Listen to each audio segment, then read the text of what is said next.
kita bahas kata demi kata ya, kata demi kata Ya, ya. oke, silakan. Oke, lalu Yesus melarang, bener nggak? Ya. Lalu Yesus melarang itu kan ibaratkan pada saat itu kejadiannya. Kepada siapapun itu maksudnya apa, Cak Ayu? Iya, dengar dulu ya. Lalu Yesus melarang murid-muridnya. Lalu Yesus melarang pada saat itu murid-muridnya supaya jangan memberitahukan kepada siapapun bahwa ia Mesias. Kepada siapapun. Kalau kepada siapapun itu maksudnya apa? Ya, semua atau sebagian? Iya, dia tuh kan bicara level orang nomor 1 sampai 10 kan gitu. Saya ulang lagi, kepada siapapun itu semua atau sebagian? Semua apa? Iya, ngerti, sama siapapun, satu orang pun kecuali orang yang mendengarkan itu tidak boleh tahu, kan gitu. Tidak boleh tahu. Ya, berarti yang diberitakan Petrus tentang kekristusannya itu waktu dia berkhotbah itu siapa? Enggak, itu kalimat itu kan cuma kalimat satu kali. Bukan Saya ulang pertanyaannya. Jadi Kristus yang diberitakan Petrus pada saat dia berkhotbah itu Kristus yang mana? Enggak, kamu gak usah ngasih pertanyaan dulu. Kamu harus bahas lalu Yesus melarang murid-muridnya supaya jangan memberitahukan kepada siapapun bahwa ia Mesias. Itu yang pertama. Itu seperti gini loh logikanya ya saya jelasin. Misalnya nih, ada orang nomor 1 di dunia, dia mau sidak ke bawah perusahaannya kan gitu. Dia bawa anggota, dia nyamar. Anggotanya itu diberitakan diajak ke siapa ya kalau dia nyamar. Kan sah-sah aja. Itu kan terjadi di dunia ini. Sama seperti Yesus melakukan hal yang sama. Dia seperti itu. Dia menyamar ibaratnya sebagai contohnya sebagai rakyat jelata, dia supaya orang tidak tahu kalau dia itu sedang itu. Bacain dulu KBBI kepada siapapun, baca Mas Pandi. Enggak. Kepada siapapun kamu artinya apa? Nggak usah itu larinya. Itu nggak masuk konteks. Itu enggak. Itulah saya bilang logika berpikir rakyat jelata dengan nomor 1 sampai 10 itu nggak bakal masuk. Kamu saya tanya, apa yang sudah kamu lakukan untuk dunia ini? Coba saya tanya.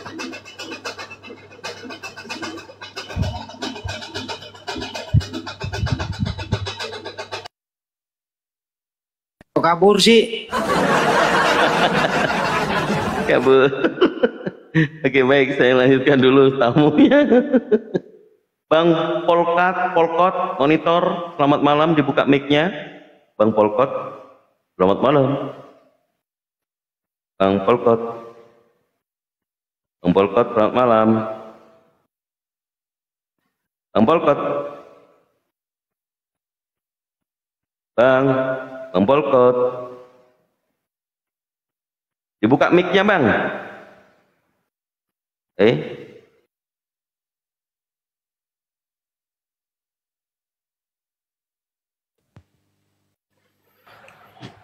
Ternyata artinya kepada siapapun itu tanpa kecuali.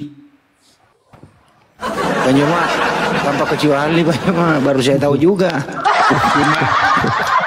Bertobatlah kau. Kasih ayat Alkitab Juma. Bertobat kau.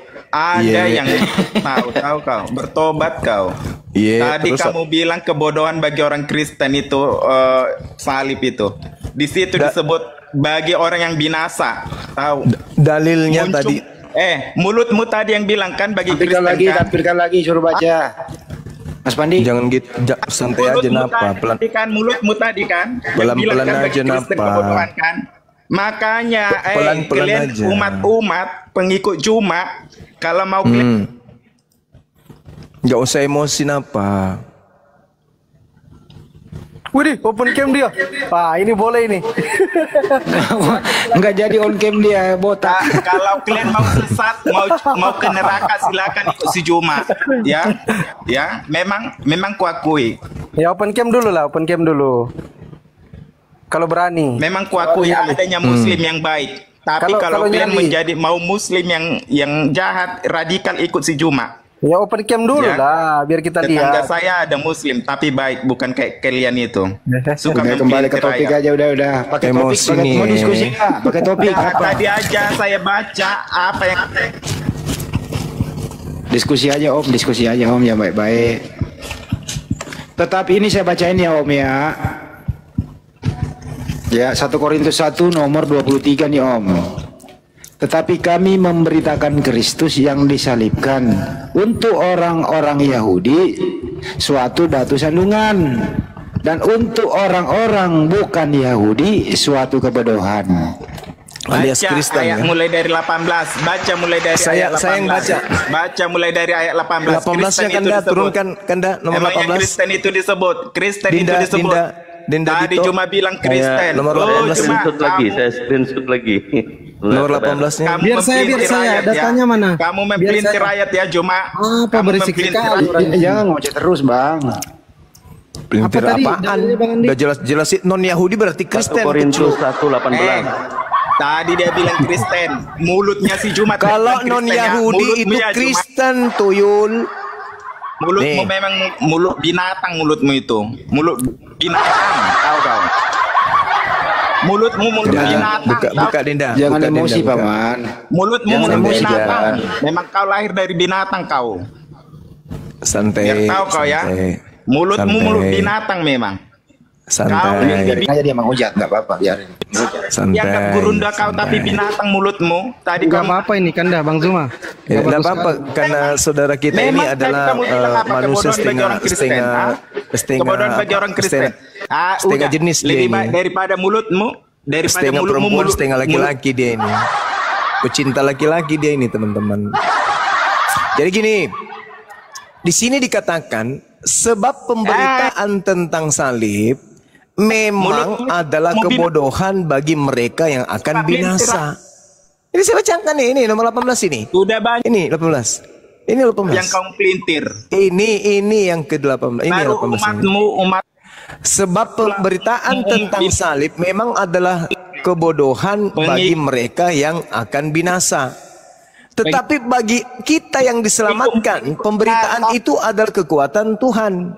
kau Nah, menyesatkan, bagi kita kau menyesatkan penyaliban itu, kau bagi kita nih, bagi umat Islam, penyaliban binatang itu mulutmu, adalah binatang. akan diselamatkan, bahwa pemberitaan itu adalah kekuatan Allah. Kekuatan Allah adalah mampu melepaskan kemudian Nabi Isa alaihissalam dari penyaliban. Sedangkan yang disalib itu adalah orang yang diserupakan dengan dirinya. Jadi penyaliban itu adalah kehidupan.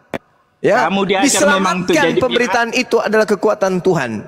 Jadi penyaliban itu bukan kekuatan Romawi, bukan kekuatan Yahudi. Tapi ini adalah kekuatan Allah. Maka salib bagi orang yang mendapatkan keselamatan itu adalah kekuatan Tuhan atau Allah. Nah, sedangkan kalian, salib itu adalah satu kebodohan. Itu fakta itu. Mari kita buktikan. Hei paman-paman, ya tante, yang disalib itu Tuhan atau bukan? Mulai bodoh, mulai bingung, mulai bodoh di situ, mulai muncul kebodohan. Ini bagi orang binasa itu adalah kebodohan. Mulai bodoh dia nampaknya. Yang disalib ini Tuhan atau manusia? Nah, bagi yang mau binasa pasti bodoh menjawabnya. Kalau umat Islam tidak ada kebodohan di situ. Penyaliban adalah sebuah keniscayaan, itu dianggap sebagai sebuah Tuhan disalib.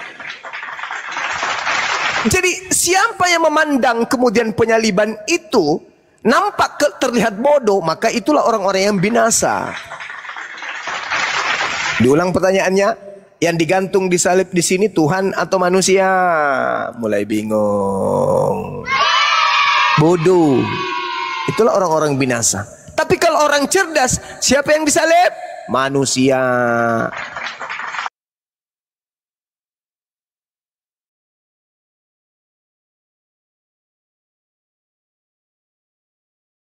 Kasih Apip.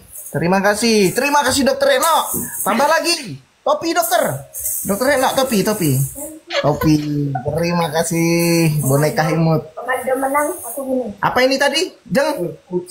Ajinomoto. Aisiteru loh. Loh, oh itu di Jepang tuh, kayak lagunya Jipilia dong. Iya, kan itu Jepang. Oh, alah, Aisiteru Dokter Reno.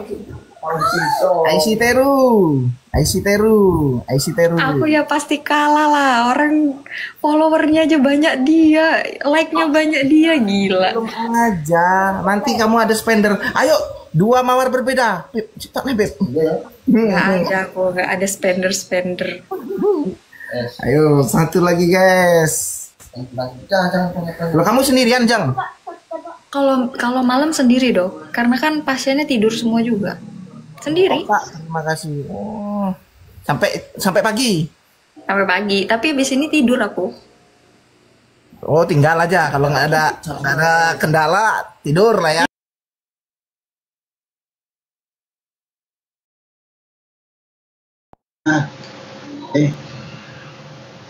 Oke, saya udah masuk. Tunggu ya teman.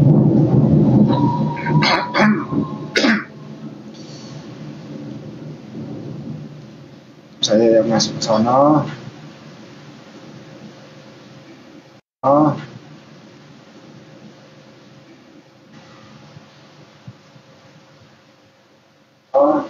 Tunggu.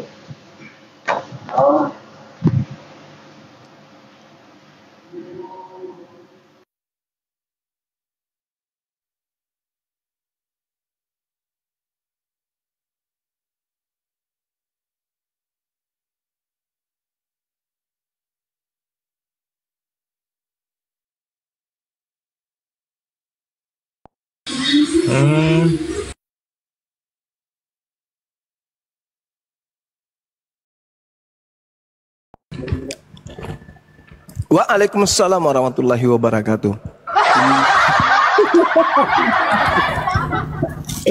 Innalillahi wa inna ilaihi rajiun.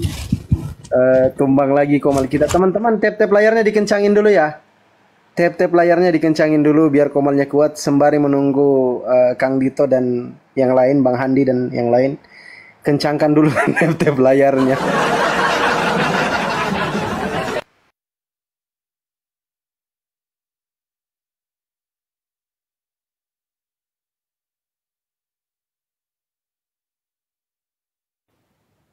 Itu sengaja tadi itu Oten naik. Gak apa-apa. Tap-tap layar cepat, tap-tap layar. Ya silakan yang teman-teman Kristen ya. Kalau mau naik untuk dialog silakan kirim permintaan. Yang Kristen dulu, saya share sama Kang Dito dulu ya. Gak apa-apa teman-teman, udah biasa itu. Karena banyak kawan-kawan apologet Muslim juga yang buka komal itu kena akunnya. Gak apa-apa. Silakan teman-teman Kristen naik kembali ya. Yang mau naik kirim permintaan gak apa-apa. Kita share-share juga sama teman-teman Kristen. Ini sebenarnya Pak Depizai ini, Pak Pendeta ini tertarik membahas ini. 2 Kristus nih, saya pasang kembali temanya ya. Masih ada 3 akun teman-teman, tenang. 2 Kristus dalam Bible. Silakan teman-teman di tap layar biar komalnya kuat. Nah ini. Kita kasih tanda tanya tap-tapnya dulu biar komalnya kuat. Silakan teman-teman Kristen ya. Ini aduh. Ntar saya besarin dulu layar saya sama-sama dengan Bang Zuma biar di tap layar dulu. Nanti kalau sudah 100k baru teman-teman boleh. Oke, siap Bang Jibril masih meeting. Ini Zul Kennedy Kristen atau Muslim?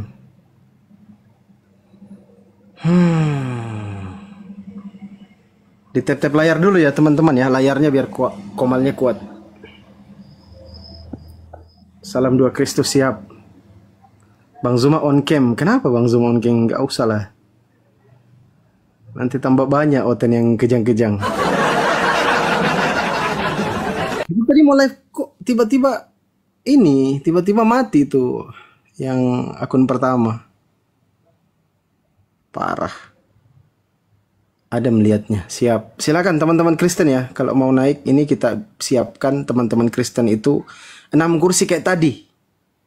6-7 kursi untuk teman-teman Kristen. Jadi Bang Zuma puas mendidik satu-satu. Gitu teman-teman.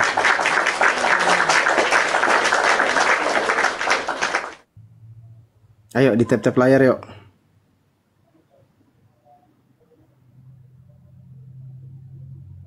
Ini banyak yang DM ini. Ini bisa-bisa gereja tutup nih katanya.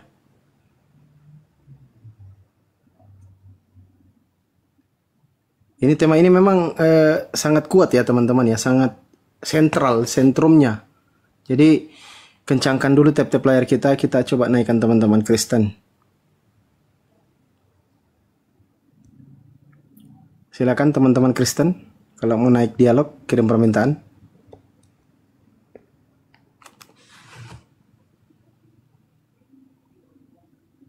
Nggak makan Oten kalau gereja tutup. Iya, di absen-absen juga teman-teman ya.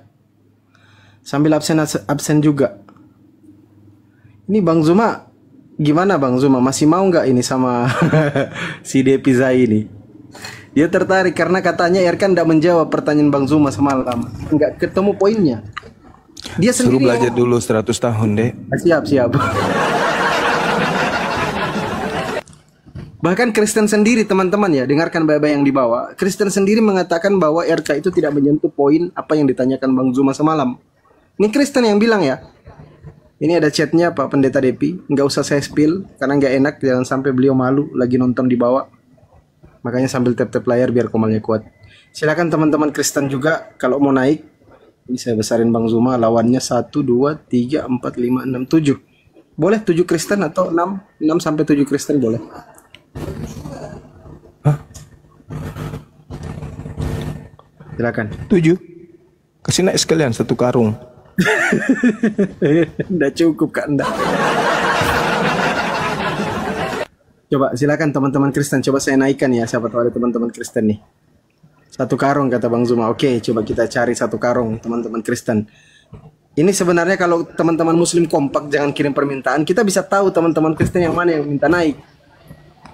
Bang Jelnum Kristen atau Muslim Bang? Saya Kristen. Oke, Bang Fadil JPT Kristen atau Muslim? Oke. Yang lain mungkin ada teman-teman Kristen lain yang berkenan? Bang Jelnum sudah ada 1. Bang Kojo Ijo, oke. Ini aja dulu mungkin Bang Zuma. Sarapan. Pemanasan. Iya. Silakan Bang Jelnum. Dari tadi mungkin sudah nyimak di komal saya atau belum? Komal yang pertama? Ya, jadi selamat malam lagi untuk Bang Zuma. Iya. Ini saya baru masuk langsung live. Iya. Bergabung, saya belum ikuti dari awal, jadi coba kita bicara menyangkut hal apa materinya, tentang apa, biar kita tidak keluar dari jalurnya begitu. Nah, ini bagus nih. Silakan host. Ya, jadi Bang Jelnum, ini yang kita sedang perbincangkan adalah ternyata di dalam Bible teman-teman Kristen itu ada 2 sosok Kristus. Bang Jelnum. Ada 2 sosok Kristus. Yang pertama, Kristus yang lahir di kota Daud, Lukas 2 nomor 11. Yang kedua, di dalam Kisah Para Pewarta 2 nomor 36. Yang dilantik menjadi Tuhan dan Kristus. Nah, itu 2 sosok yang kita sedang bahas. Nah, pertanyaan Bang Zuma biasanya bertanya kepada teman-teman Kristen, ini yang mana yang diikuti oleh teman-teman Kristen nih? Apakah Yesus yang anak Maria yang lahir di dalam Lukas 2 nomor 11 atau Yesus yang versi lain yang mati tersalibkan dan disampaikan kepada oleh Petrus di dalam Kisah Para Rasul 2 nomor 36 bahwa dia dilantik jadi Tuhan dan Kristus. Ya, lanjut. Silakan Bang, silakan.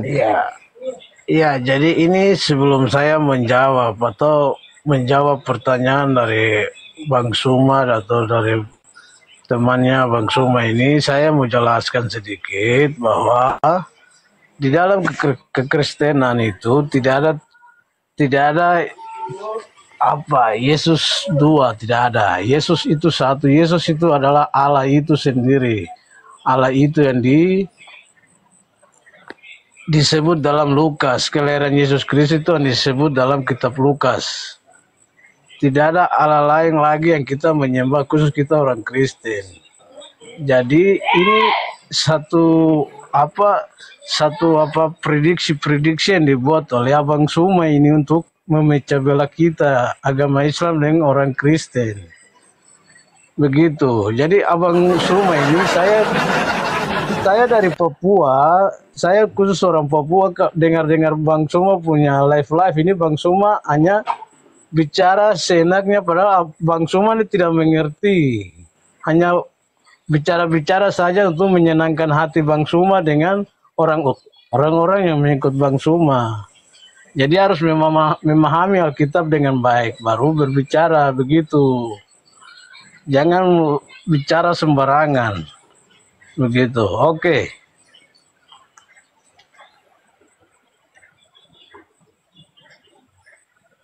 Jadi kalau di dalam Islam dan Kristen aja sudah berbeda Kristusnya kan?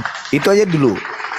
Islamnya berbeda dengan Kristen ketika berbicara mengenai Mesias atau Al-Masih dalam kaidah Al-Quran. Sebenarnya itu tidak beda, sama, hanya pemahaman Bang Suma yang berbeda.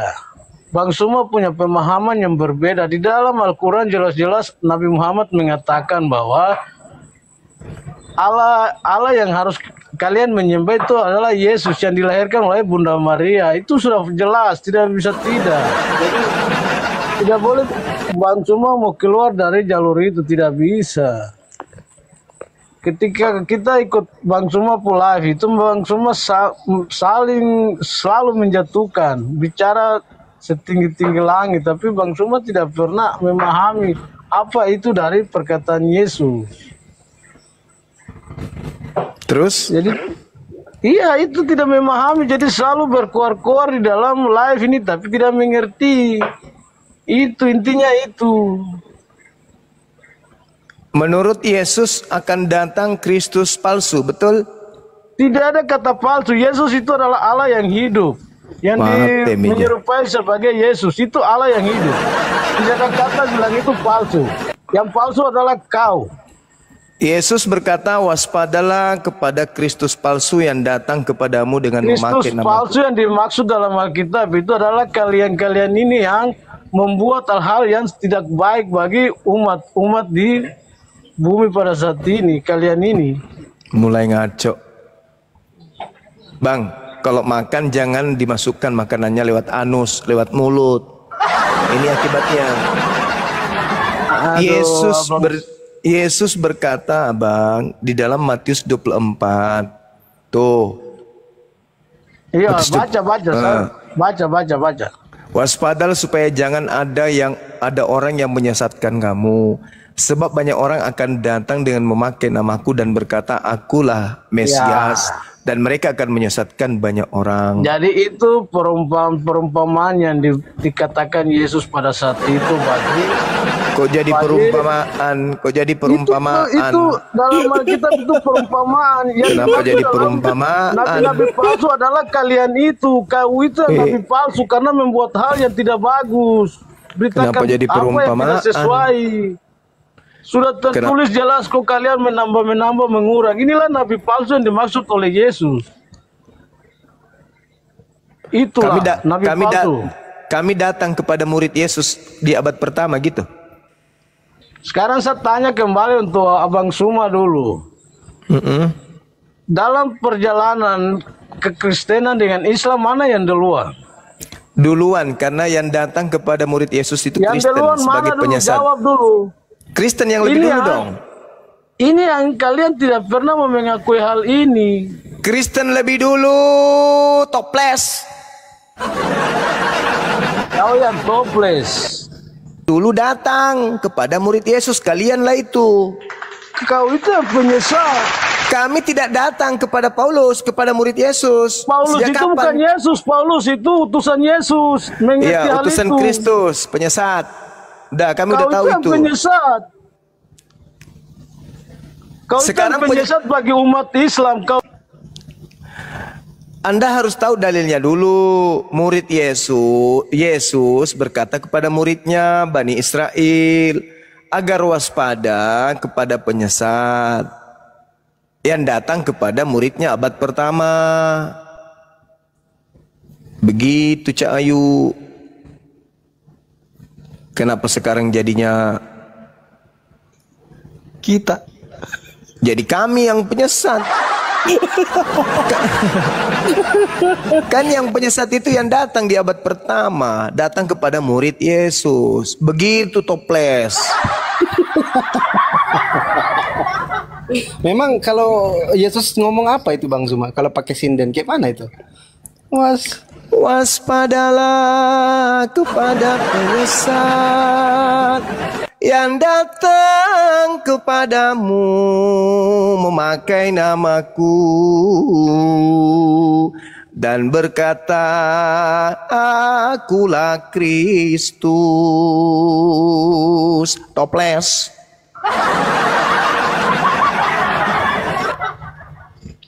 Tahu Ji artinya itu toples? Tahu Ji? Kepanjangannya toples, no, tahu Ji? Apa itu tanda apa? Toplores.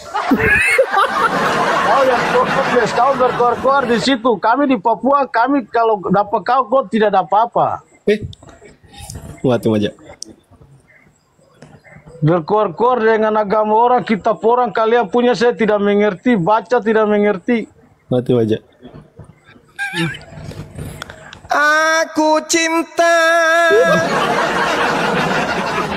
Goblok. Anda pun cinta. Sama-sama cinta. Aduh Pace di bawah aja dulu Pace. Yang lain dulu ya. Silakan teman-teman Kristen ya. Astagfirullah. Gini-gini amat ini teman-teman Kristen. Silakan teman-teman Kristen ya. Ini ada sekitar 7 kursi yang disiapkan. 6 ya boleh 6. Kalau nggak ada 6 100 boleh. Nih Bang Zoom aku besarin 1 2 3 4 5 6. Mungkin ada salah satu kawan muslim yang mau naik. Malaikat pelindung, selamat malam saudara. Halo. Ya selamat malam. Yo malam. Ini saya mau bertanya ya. Bentar, Anda Kristen saudara? Kristen. Ya, tema kita malam ini 2 Kristus dalam Bible. Ada 2 Kristus, tahu nggak itu? 2 Kristus dalam Bible, maksudnya? Nah, ada Kristus asli, ada Kristus palsu yang penyesat itu. Mana ada Kristus palsu dalam baik, silakan Bang Zuma. Beliau bertanya mana ada Kristus palsu atau 2 Kristus dalam Bible. Silakan Goronda. Kristus palsu yang keluar dari kubur. Gimana coba mana ada datanya ya? Ada. Coba. Dikatakan di dalam khotbah Petrus, Kisah Para Rasul 2 nomor 31 sampai 36. Oh, coba baca dulu, soalnya aku tidak bawa Alkitab, soalnya di dalam kendaraan ini. Karena itu ia melihat ke depan dan telah berbicara tentang kebangkitan Mesias ketika Daud mengatakan bahwa dia tidak ditinggalkan di dunia orang mati dan bahwa dagingnya tidak mengalami kebinasaan. Bang Suma. Nah, sekarang di situ diterangkan bahwa ada Yesus yang dinubuatkan Nabi Daud yang tidak ditinggal di kubur dan tidak menjadi mayat. Itu Kristus yang mana itu? Yang tidak mati, tidak ada di kubur. Itu benar ada tertulis benar Alkitab, saya cek dulu ya. Soalnya Alkitab tidak Ya. saya mau mudah percaya. Kisah Para Rasul 2 nomor 31 sampai 36. Soalnya di situ tidak bisa on cam ya. Kalau bisa on cam ya tinggal pasang kameranya ke itu. Bisa Bang, bisa. Ya udah aku bantu ya Bang ya. Aku bantu ya. Kita lihat santun beliau ini. Saya bantu ya. Depan apa boleh setan.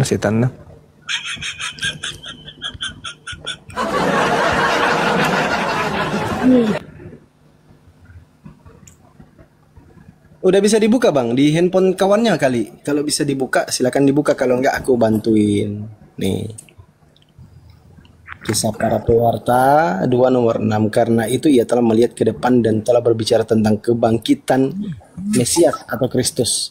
Ketika ia mengatakan bahwa dia tidak ditinggalkan di dalam dunia orang mati dan bahwa dagingnya tidak mengalami kebinasaan.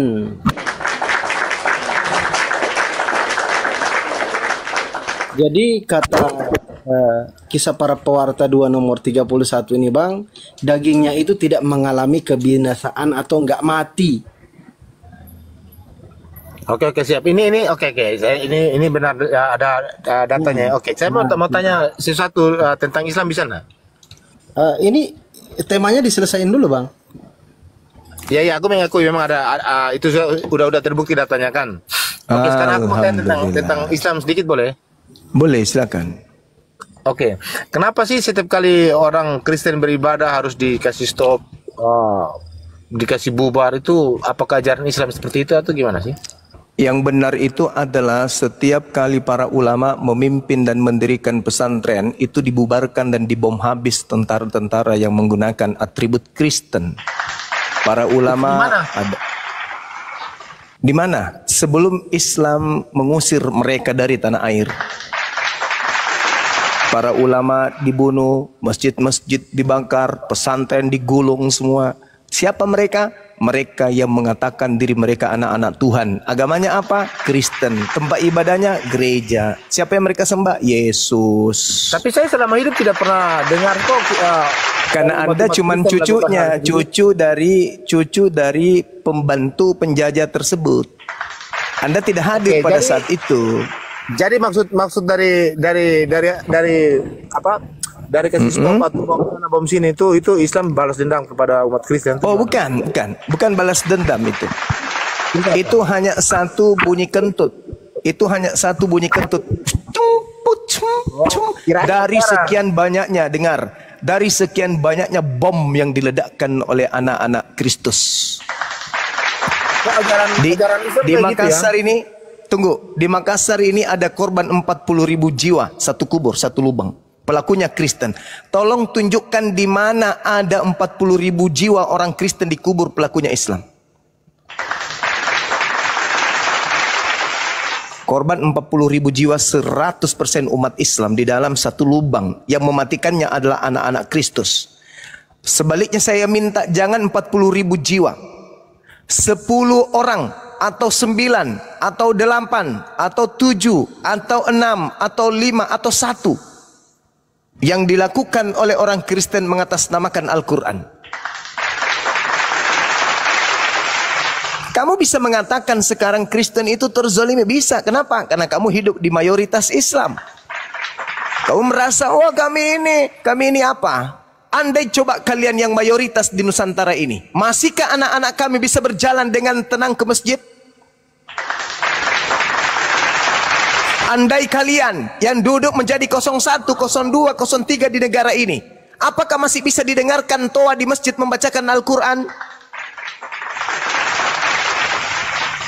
Masihkah ada program kemudian berantas buta aksara Quran di Indonesia? Masihkah lagi ada tata cara pernikahan di Departemen Agama? Masihkah ada batasan bahwa hanya laki dan perempuan yang bisa dinikahkan?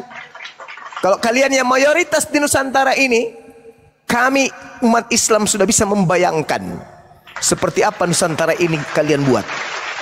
Paham? Jadi jangan kalian itu merasa korban. Ratusan tahun, berjuta umat Islam dibuat menjadi janda. Jutaan kemudian umat Islam dibuat menjadi yatim piatu. Siapa pelakunya? Kristen penyembah Kristus.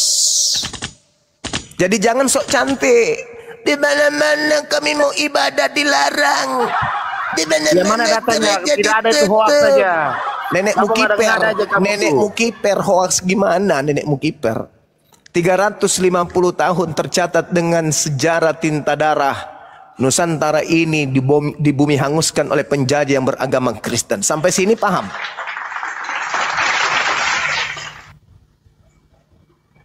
Kalian lahir itu dari keringat para penjajah. Kalian lahir bukan dari keringat para pejuang. Aku cuki ngana. Ngana cuki.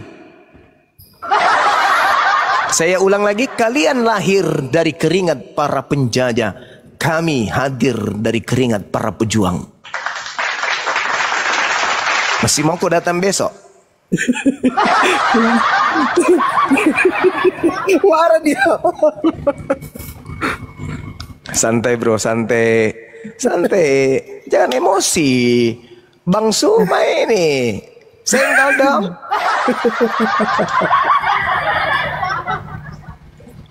Aku cinta. Ya, Bang Randi, selamat malam. Bang Randi. Bang Randi.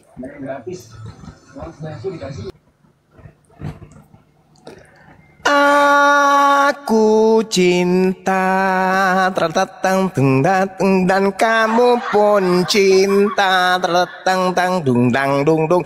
Aku cinta Kristus, kamu cinta Kristus, sama-sama cinta Kristus. Tapi bedanya Kristusku anak yang suci, Kristusmu orang terkutuk cahayu.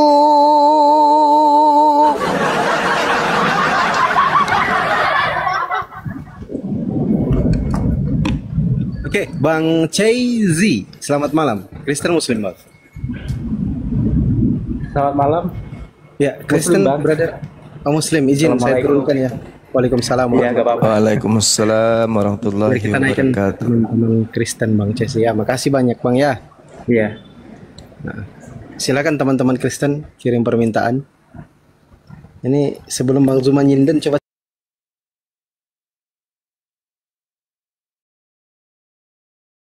Malah bingung sendiri. Ya udah kita ke tema. Yesus, sebelum Abraham ada, aku sudah ada. Nah, artinya lebih tua dari ibunya kan? Kata Yesus Yohanes 5 ayat 44. Iya. 6. Tunggu framing. Pun menulis tentang aku. Dialah sang firman Allah itu yang menjadi manusia yang Tapi udah hilang ya kertasnya Musa yang nulis tentang Yesus udah hilang ya? Yang Anda tidak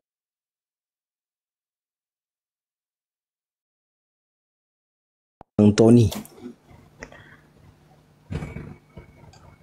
Bang Tony. Oke, masih terputar ya signalnya ya.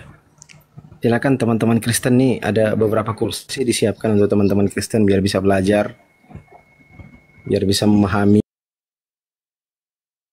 Firman Allah ada kelaminnya gitu loh. Buat apa? Firman Allah kan tidak bergender. Kenapa harus ada kelaminnya? Satu, karena Sang Bapa Maha Suci itu tidak bisa datang ke dalam dunia yang maha kecil ini. Nah, kenapa kesuciannya disimbolkan dengan berkelamin gitu loh? Firman, perkataan Allah yang menjadi manusia. Maka itu di dalam Al-Quran, Isa itu kalimatullah. Isa bukan Yesus, beda. Isa 171. Isa putra anak Maryam itu utusan Allah dan firmannya disebut kalimatuhu dia. Berarti sama ya, Yesus sama Isa. Al-Quran, saya. Nah, kalau misalnya sama, di mana Nabi Isa pernah ditampar tentara Roma? Di mana Nabi Isa pernah ditelanjangi dalam Al-Quran? Kan nggak ada. Serupa tapi tak sama dalam hal ini. Nah, kalau gitu Tuhannya dua dong, satu Yesus Kristus, satu Nabi Isa dong Tuhannya. Agama Anda baru muncul di abad ke-7. Nah, terus kenapa disama-samain sama Nabi Isa di abad ke-7? Ngapain? Maka itu abad ke-7 mengambil sumber dari abad ke-1 yang begitu. Nah, kalau misalnya mengambil sumber, kenapa Nabi Isa di kami tidak ditelanjangi, tapi Yesus ditelanjangi? Kenapa? Katanya mengambil. Sumber Anda menggali kurang tepat. Saya katakan, saya tanya. Nah, katanya mengambil, kalau mengambil kenapa kurang tepat gitu? Kok bisa begitu? Apakah Isa itu orang Yahudi atau bukan? Orang Yahudi, Isa namanya Isa. Kenapa ada di namanya Isa orang Yahudi? Kenapa ada di Al-Quran? Ya karena orang Yahudi mengfitnah Nabi kami kan gitu. Nabi kami dikatakan pezina. Anak zina. Nabi Yahudi difitnah oleh agama Anda, bagaimana? Oleh orang Yahudi. Anda mengakui negara Coba, nah, cuma yang lucu begini, emang ada orang Yahudi di Yahudi yang Israel asri pernah bahas Yesus gitu loh? Kayak gitu loh, kan nggak ada. Yahudi itu mengakui Nabi Isa, tidak mengakui Yesus Kristus. Anda mengakui dia sebagai Nabi tidak, Isa itu? Nabi Isa iya, Yesus bukan. Isa itu berasal dari mana? Israel. Anda mengamini nabi dari Israel? Iya iyalah. Iya. Kenapa Anda Nabi dari Irak Ibrahim juga gua akui. Nabi dari Arab ada Nabi Syuaib, ada Nabi Muhammad kami akui gitu. Nabi itu nggak terbatas bangsa. Dulu belum ada KTP. Satu. Apa? Nabi Anda yang berasal dari Arab nggak ada. Enggak ada 4, ada Nabi Syuaib, ada Nabi Soleh. Nah, itu juga itu Nabi dari Arab juga gitu. Coba sekarang ada nggak orang Yahudi ngasih nama anaknya nama Yunani, Yesus? Yesus kan nama Yunani itu. Kok dibilang Israel? Yesus itu dalam bahasa Ibrani Yesua. Di mana orang Yahudi ngasih nama anaknya Yesua? Coba pengen tahu. Yesua ya, di mana? Ya Anda cari sendiri kalau suruh nyari sana. Udah gua nyari yang ada Yehosua, ada Yosua, ada Yonah, ada gitu. Yesus nggak ada. Sama Bang Gores. Apa? Apakah Al-Quran itu adalah firman perkataan Allah? Betul. Makanya nggak ada Yesus karena Yesus itu firmannya Yunani. Terbalik malah Anda. Sebut. Oh iya, masa terbalik gitu. Yesus itu bahasa Yunani, nggak pernah sekalipun Tuhan berfirman dengan bahasa Yunani. Di mana ayatnya Nabi Muhammad tertulis di dalam Al-Quran? Muhammad. Al-Fat ayat 29. Muhammadur Rasulullah. Muhammad. Aduh. Muhammad gimana sih encus? Di mana coba orang Yahudi manggil encus? Tampilkan datanya. Al-Fat ayat 29, tolong dong tampilkan. Tampilkan dalam arti bahasa Al-Quran dan bahasa Iya, iya, gitu. Wih, kasihan. Yesusnya bahasa Yunani. Sebentar Bang. Makanya gue kadang suka bingung. Ini orang Kristen bilang Yesus orang Yahudi tapi namanya nama Yunani. Mana ada orang Yahudi ngasih nama anaknya nama Yunani? Mana ada?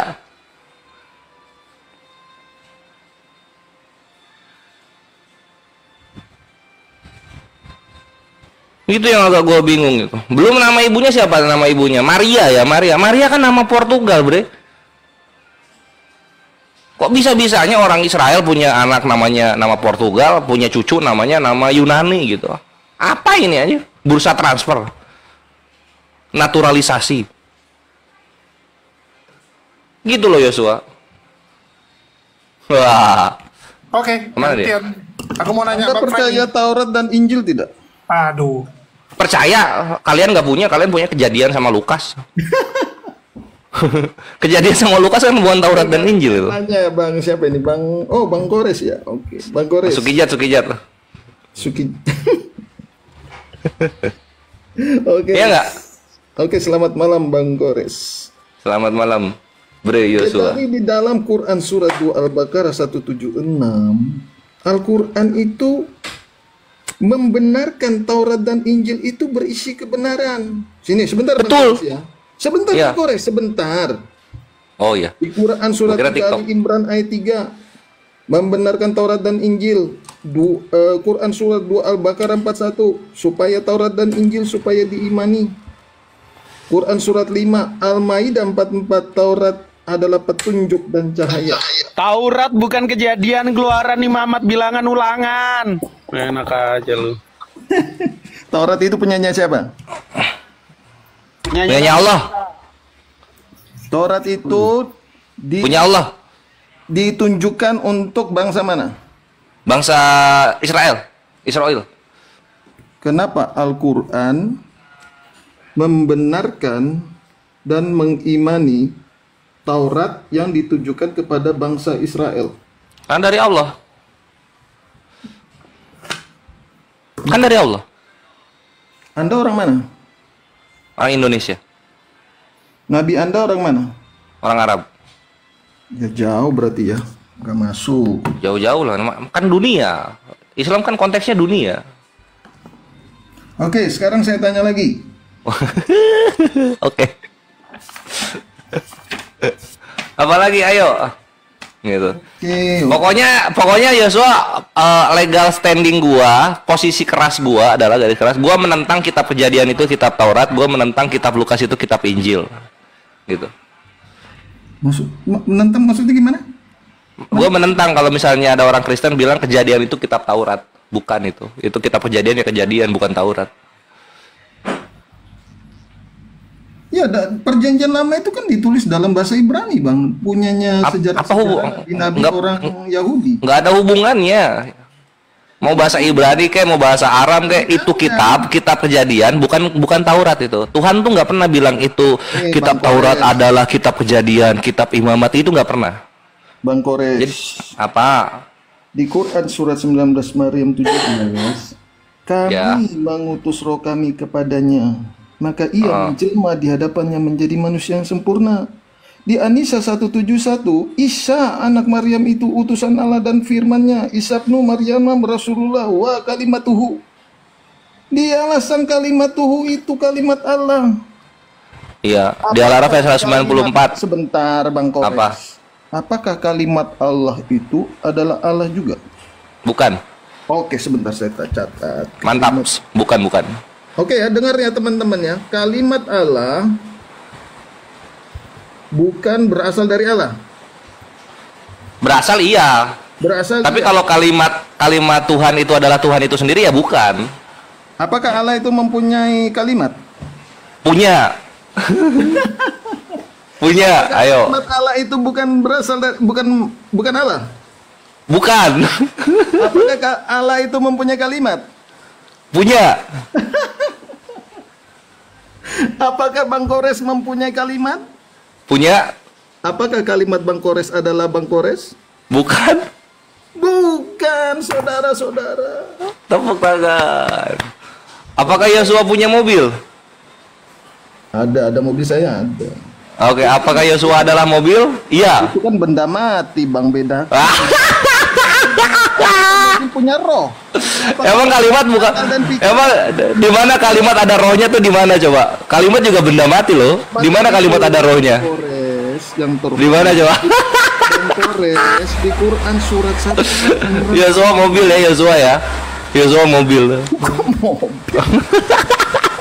Karena mobil Yosua adalah Yosua ya. Kan mobil sama kalimat sama-sama benda mati, dia nggak ada ruhnya. Bang Kores, maka itu di Quran 1 Ali Imran 45. Isa ibnu Maryam wajihan fid dunya wal akhirati. Isa anak Maryam itu terkemuka di dunia. Dan nah kan kalau iya gitu. Nah kenapa kalau di perjanjian lama orang terkemuka itu tersesat? Mazmur manusia pasti akan dengan mudah membedakan ini dari iblis, ini dari Tuhan. Tapi ada satu hal yang menjadi tolak ukur yang langsung menyentuh kepada titik poin kemanusiaan. Karena manusia ini adalah makhluk cerdas, makhluk yang diberikan kepadanya chip, sinyal yang tidak diberikan kepada makhluk lain, berupa akal, di mana akal selalu terkoneksi dengan kebenaran. Kebenaran ini adalah kebenaran ilahi. Kebenaran ilahi akan senantiasa terkoneksi dengan akal manusia. Jika akal manusia ini menjadi filter untuk menerima informasi benar ataupun tidak benar. Itu dulu. Kemudian semua orang memiliki iman. Iman bagi orang Yahudi, iman bagi orang Islam, iman bagi orang Kristen, iman bagi Buddha, Hindu, itu posisinya adalah semua mengakui imannya benar. Tidak di antara mereka, selama mereka masih menganut ajaran itu, mengatakan salah. Semuanya mengatakan benar. Lalu mana yang harus kita temui untuk menyatakan kebenaran itu adalah hak yang hakiki? Karena semua agama mengatakan imannya yang paling benar. Maka itu tadi yang menjadi tolak ukurnya. Sinyal yang terkoneksi dengan sumber kebenaran. Apa itu? Akal. Orang Islam boleh mengatakan imannya benar, tapi masuk akal enggak? Sesuai dengan akal enggak? Begitu juga orang Kristen bisa mengatakan imannya yang paling benar. Tapi apa betul kemanusiaan kita mampu menerima ajaran itu? Nah ini yang menjadi tolak ukur. Iman tanpa akal adalah gila.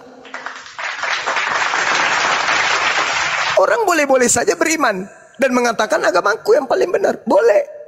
Boleh-boleh saja orang mengatakan imanku lah yang paling benar dan aku akan mati dalam imanku. Boleh aja. Tapi ingat, ada yang dikatakan cinta buta. Kemana akhirnya cinta buta itu? Ya, kepada kebinasaan. Kalau cuma sekedar cinta, tapi bertentangan dengan insting kemanusiaan, yaitu buta namanya. Oleh karena itulah kemudian Islam tidak bisa dinilai dari pokok orang-orang yang ada di dalamnya. Islam nggak bisa dinilai oleh oknum-oknum yang ada di dalamnya.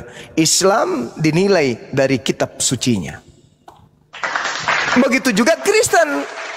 Kristen jangan dinilai dari oknumnya, tapi dinilai dari kitab sucinya. Kenapa? Karena kitab suci ini adalah torehan dari kalimat-kalimat langit. Kalimat langit adalah kalimat Tuhan. Kalimat Tuhan tidak mungkin salah, karena Tuhan itu maha tahu. Jadi kalau ada kitab yang selalu dikoreksi, selalu direvisi, udah ketahuan dong, itu tidak bersumber dari Sang Yang Maha Tahu. Kenapa? Karena dia butuh koreksi dan revisi serta perbaikan, bukan dari Tuhan.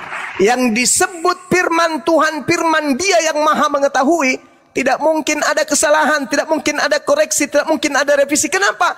Karena itu adalah kalimat-kalimat Dia, sang sumber ilmu pengetahuan. Mustahil ada revisi, apalagi yang merevisinya adalah manusia ciptaan. Maka sebuah agama dikatakan benar ketika kitab sucinya itu suci dari sentuhan-sentuhan tangan dalam hal koreksi, dalam hal revisi, dalam hal perbaikan, dan mencocok-cocokkan kemudian dengan kitabnya agama lain. Ketika kemudian ada salah, dirubah, dikoreksi untuk dicocokkan kepada apa yang disenter untuk dicocokkan.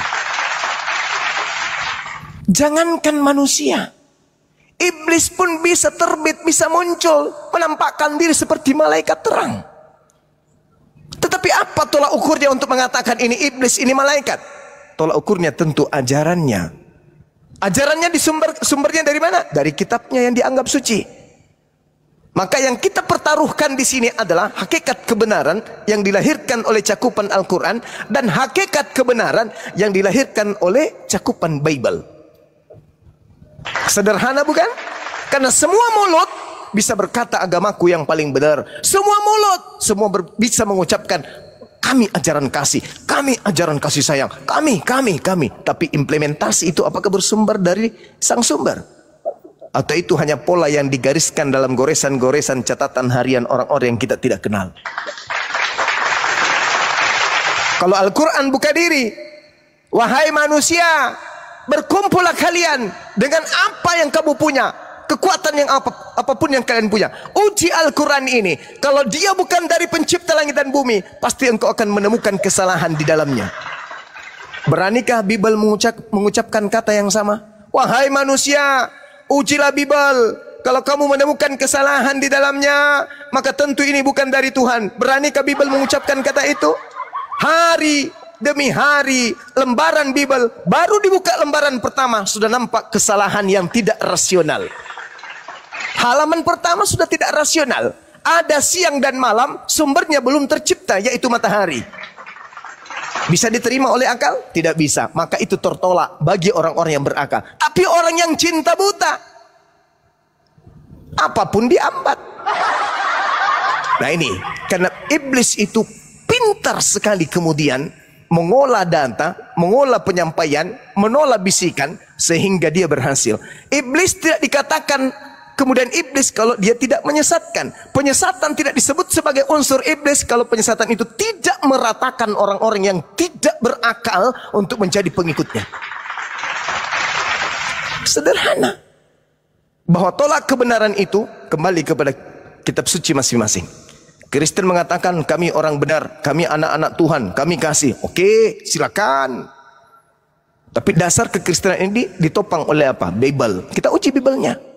Karena siapapun orang yang tidak beragama sekalipun, beliau bisa nampak seperti orang benar. Kenapa? Karena pada diri kita prinsipnya adalah sifat-sifat ilahi itu terbias, tercerminkan kepada manusia. Makanya kita disuruh untuk menjadi pemimpin di atas muka bumi. Kenapa? Serpihan-serpihan sifat Tuhan itu ada pada diri manusia. Bisa jadi pemimpin, bisa menciptakan, bisa berkarya, bisa menangkap kemajemukan informasi, bisa menentukan objek-objek, dia bisa menilai, dia bisa mengatakan 1, 2, 3, ini warna hitam, ini warna putih. Makhluk lain tidak. Jadi semua orang bisa tampil sebagai orang benar. melenggang di atas koridor dan memperlihatkan dirinya bahwa dia adalah orang benar. Bisa. Tapi apakah kebenaran yang dijalankan, yang dipraktikkan ini berdasarkan firman Tuhan? Karena orang tidak beragama pun bisa menunjukkan hal seperti itu.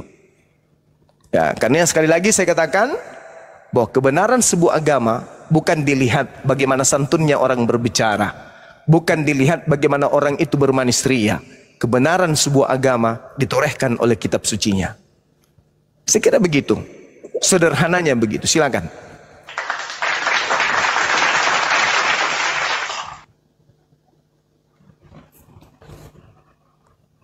Ya, silakan Dek Levan. Ya, oke.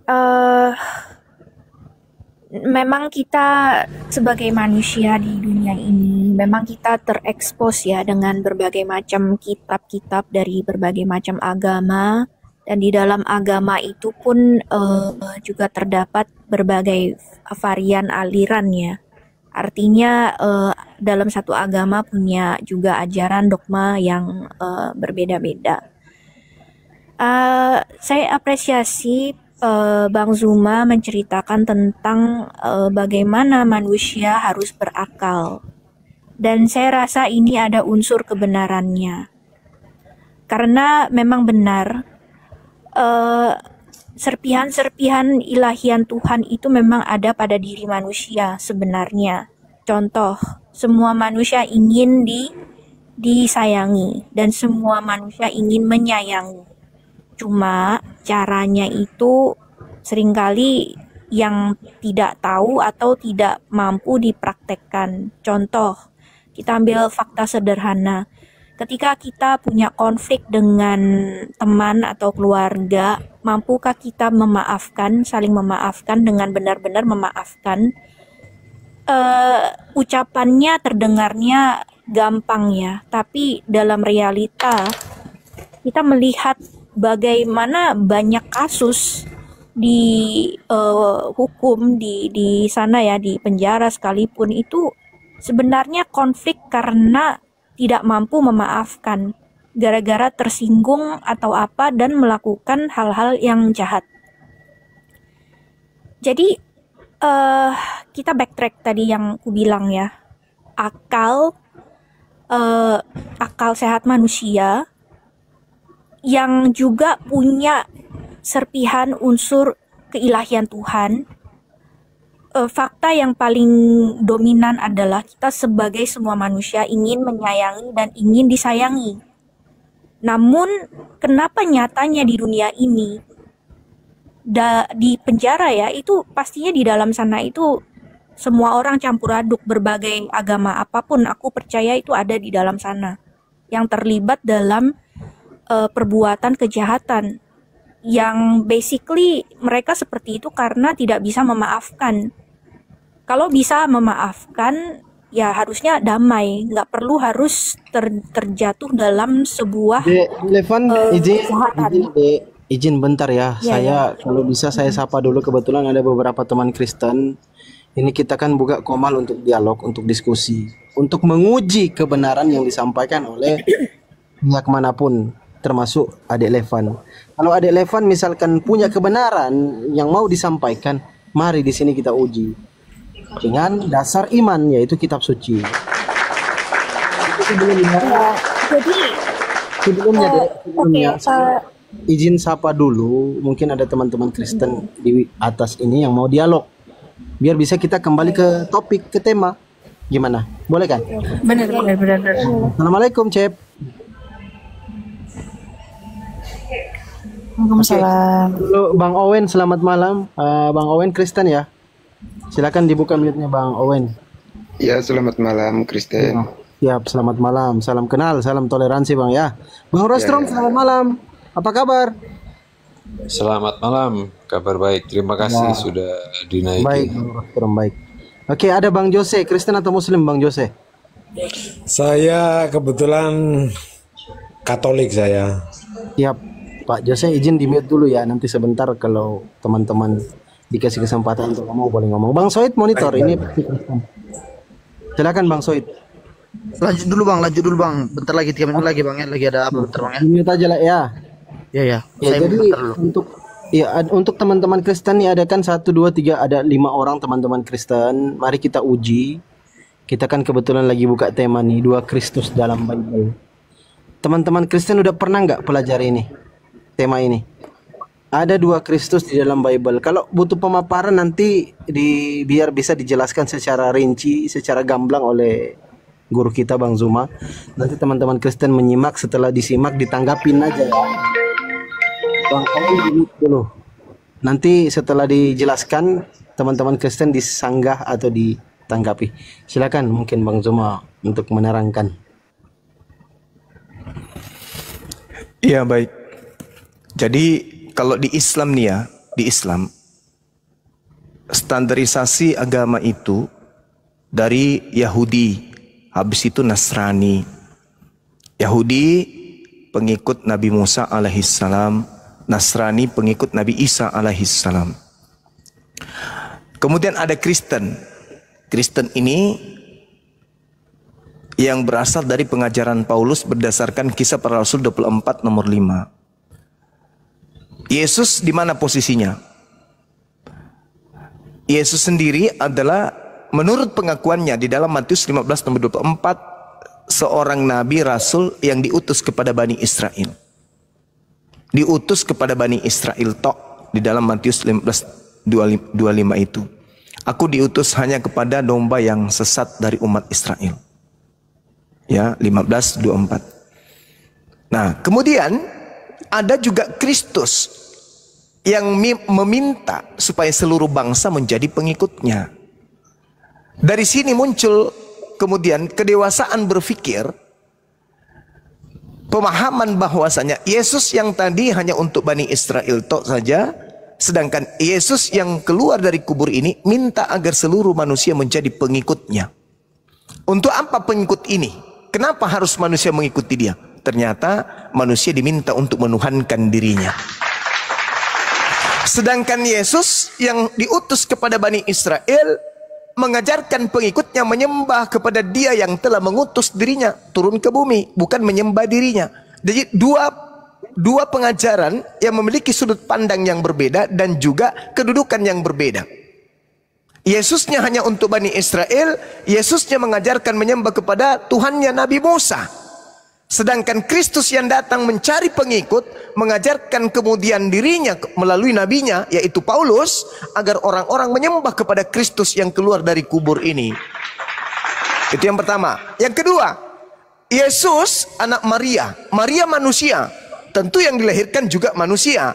Yesus pun mengajarkan sampai ending penghabisan pengajarannya di dalam kesaksiannya Yohanes 5:36, dia bersaksi kalau dia adalah utusan Tuhan. Dan di dalam Yohanes 1 nomor 51, dia sendiri yang mengatakan kalau dia adalah manusia. Bahkan dia mengatakan kedatangannya ke atas muka bumi ini, kedatangan pertama sebagai manusia, kedatangan kedua juga sebagai manusia. Tetapi yang datang kepada Paulus ini agak ganjil. Karena Paulus mengaku Yesus Kristus yang datang kepadaku bukan manusia. Nah, 2 Yohanes 1 nomor 7, siapakah penyesat itu? Bukankah dia yang pergi ke seluruh dunia yang tidak mengaku bahwa Yesus Kristus datang bukan sebagai manusia? Paulus dong penyesat itu. Kalau kita berdasarkan dalil itu, Paulus dong yang bertentangan dengan Yesus, karena Yesus mengatakan dia anak manusia. Datang pertama, datang kedua, tetap sebagai manusia. Bahkan malaikat mengatakan apa dalam Kisah Para Rasul 1 nomor 11? Malaikat berkata apa? Yesus yang kalian lihat terangkat ke langit akan datang kedua kalinya sama seperti engkau melihat dia datang. Engkau melihat mereka dia terangkat. Berarti ketika dia terangkat lengkap dengan jasad, turun pun lengkap dengan jasad. Lagi-lagi yang ditemui Paulus tidak ada jasad. Yang ketiga, sebelum ditanggapi, yang ketiga, Yesusnya mengatakan memang betul aku harus pergi, sebab kalau aku tidak pergi, seorang penolong lain, penghibur tidak akan datang. Kalau aku tidak pergi, oleh karena itu aku harus pergi supaya penolong lain itu datang. Yang datang bukan aku, justru aku yang harus pergi supaya oknum lain itu datang. faktanya lagi-lagi yang datang kepada Paulus menurut pengakuan Paulus adalah Yesus itu sendiri. Padahal Yesus mengatakan yang datang setelahku adalah oknum lain, yaitu seorang penolong. Di dalam Yohanes 14:16, aku akan minta kepada Bapa agar Bapa mengutus seorang penolong lain. Berarti setelah aku naik, yang turun kepada kalian adalah penolong lain. Faktanya yang datang kepada Paulus justru adalah Yesus itu sendiri. Keempat, di dalam khotbah Petrus, dia mengatakan Yesus yang kalian salibkan itu telah dijadikan menjadi Kristus, menjadi Tuhan dan Kristus untuk kalian. Sedangkan Yesus, anak Maria, di dalam Lukas 2:11 sudah dikatakan oleh malaikat, pada hari ini telah lahir bagimu Kristus Tuhan di kota Daud. Kristus Tuhan di kota Daud. Maksudnya Kristus itu adalah manusia yang diurapi. Pada hari ini telah lahir bagimu juru selamat, yaitu orang yang diurapi Tuhan di kota Daud. Jadi sejak dia lahir dia sudah Kristus. Tapi yang ada di dalam Kisah Para Rasul 2:36, nanti disalib baru dia dijadikan sebagai Kristus. Yang kelima, terakhir, di dalam pengajaran Matius 16, Yesus berkata kepada Petrus dan kepada ke-11 murid yang lain. Apa kata Yesus? Jangan aku perintahkan kepadamu agar kamu jangan memberitahukan kepada siapapun kalau aku ini adalah Kristus. Lalu Yesus melarang murid-muridnya supaya jangan memberitakan kepada siapapun kalau dirinya adalah Kristus. Lalu yang diumumkan oleh Petrus di Kisah Para Rasul 2:36 ini Kristus siapa? Kan dilarang. Kalau untuk anak Maria dilarang untuk dipublish kalau dia adalah Kristus. Tetapi yang muncul keluar dari kubur ini kok sah-sah saja. Murid Yesus mengatakan telah dijadikan menjadi Kristus. Jadi saya menyimpulkan, saudara-saudara, ketika Yesus berkata waspadalah kepada penyesat yang datang kepadamu dengan memakai namaku dan berkata akulah Kristus. Dan Yesus mengatakan di dalam Matius 24:24, sebab Kristus palsu, nabi-nabi palsu akan datang dan banyak melakukan mukjizat, sekiranya mungkin menyesatkan murid-murid pilihan juga.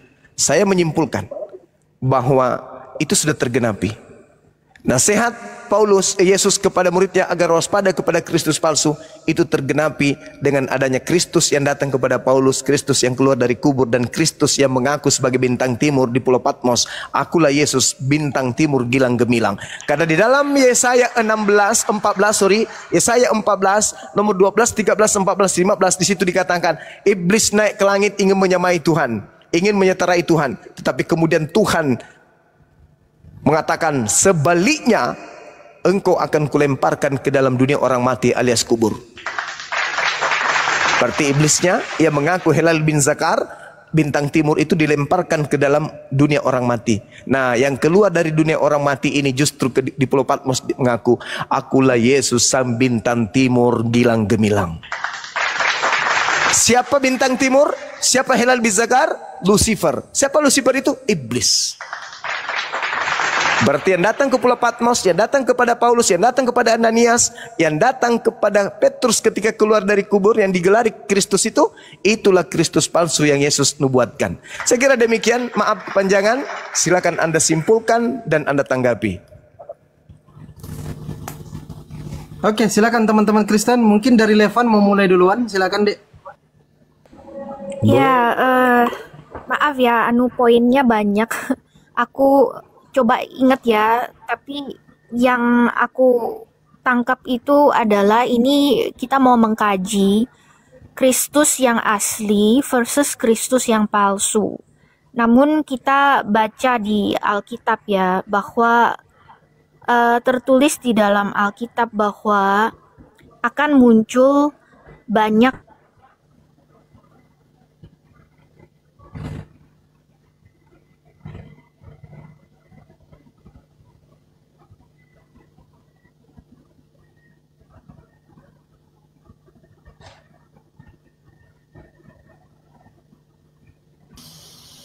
Suaranya hilang ya. Oke, Bang Jose mungkin dari Katolik mau menanggapi, silakan Bang. Boleh. Terima kasih, selamat malam Bang Zuma, teman-teman semua. Malam. Saya ini nggak menanggapi sih kalau dua Kristus dalam Bible. Saya anggap apa ya? Setahu saya dari saya kecil sampai sekarang saya tua ini, yang ada itu cuma satu Kristus. Dan kalau di Katolik itu, Yesus Kristus itu putra Allah, anak Allah. Karena beliau dititipkan roh ke rahimnya Maryam, boleh dong setelah dia lahir Yesus memanggil Allah itu sebagai Bapa, karena dia penciptanya adalah Allah itu sendiri. Seperti itu. Jadi kalau menurut saya nggak ada sih di Kristen, di mana di Bible itu apa dua Kristus itu mustahil. Setahu saya dari kecil, dari Yesus lahir sampai wafat sampai naik ke surga cuma satu aja. Kalau soal surat Rasul Paulus dan lain sebagainya itu kan gimana ya, kita ini hidup di zaman sekarang, kita bukan hidup di zaman para nabi. Mau nabi siapapun zaman dahulu, mereka itu saksi hidup dan mereka yang tahu soal kejadian pada saat itu. Kalau saat-saat sekarang, kalau kita bahas masalah agama A, agama B, agama C, dan agama D dan lain sebagainya lah, saya kira konyol lah maksudnya. Saya kira konyol karena apa? Kita semua ini cuma membaca. Kita bukan saksi hidup pada zaman para nabi, pada zaman para rasul seperti itu. Dan sangat-sangatlah tidak bagus lah kalau kita mencerna, mengkaji kitab suci orang lain itu saya kira kurang bagus lah. Saya kira kurang bagus. Karena apa? Kita semua lahir di zaman sekarang dan kita semua ini bukan penulis Injil, kita ini bukan penulis Al-Quran dan lain sebagainya. Kita bukan saksi hidup para nabi pada zaman tersebut. Itu aja kok. Baik, silakan. Ini aja. Menarik nih. Harus ditanggapin nih Bang Zuma. Ya, baik. Ya, yang pertama, saudara mengatakan bahwa dari sejak lahir Anda tidak menemukan dua Kristus. Apakah Anda sadar ketika Anda mengatakan Yesus 100% manusia dan Yesus 100% Tuhan, itu sudah menunjuk kepada dua Kristus yang berbeda. Oh gitu ya. Gini Bang Zuma. Bang Zuma tahu syahadatnya orang Katolik nggak? Kira-kira tahu nggak? Ya. Apa isinya? Coba. Ada 3 poin di dalamnya. Enggak. Bang Zuma tahu nggak syahadatnya? Saya nggak mau mengucapkan karena saya bukan seorang Katolik. Silakan. Enggak. Coba. Silakan Anda yang mengajar. Dengar ya. Aku percaya akan Allah, Bapa yang Maha Kuasa, pencipta langit dan bumi, dan akan Yesus Kristus, putranya yang tunggal. Itu aja. Jadi nggak usah kalau kita beragama itu jangan terlalu berasumsi kemana-mana. Sekarang begini, saudara. Sekarang begini. Rahasia enggak begini Bang Zuma. Rahasia ilahi atau rahasia Allah, apapun yang dilakukan Allah, sepintar apapun, secanggih apapun manusia nggak akan bisa mencerna. Saudara, ketika Anda mengatakan Yesus itu 100% manusia, saya tanya, apakah ada 1% unsur kehewanan pada dirinya? Tidak ada lah. Tidak ada. Kalau 1% ketuhanan pada dirinya ada nggak? Kalau 1% ketuhanan pasti ada karena dia anak Allah. Berarti tadi Allah. sisi kemanusiaannya cuma 99%. Bedanya begini. Yesus itu lahir dari utusan Allah melalui roh yang Kalau Tuhan lahir nggak? Kalau Tuhan lahir nggak? Kalau Tuhan lahir nggak? Kalau Tuhan lahir nggak? Ya lahir, buktinya Yesus. Inilah yang saya katakan tadi di awal pembukaan. Ya, itu sebuah agama dikatakan benar kalau dia terfilter dari akal. Tuhan lahir. Bilang tadi Bang. Pencipta langit dan bumi lahir dari manusia. Bukan pencipta langit dan bumi. Tadi kan saya sudah bilang, aku percaya syahadatnya orang Katolik kan, Anda kan sudah tahu. Berarti kan saya tidak menuhankan. Tapi seperti itu. Tapi Bang, beda Allah sama Tuhan itu beda Bang.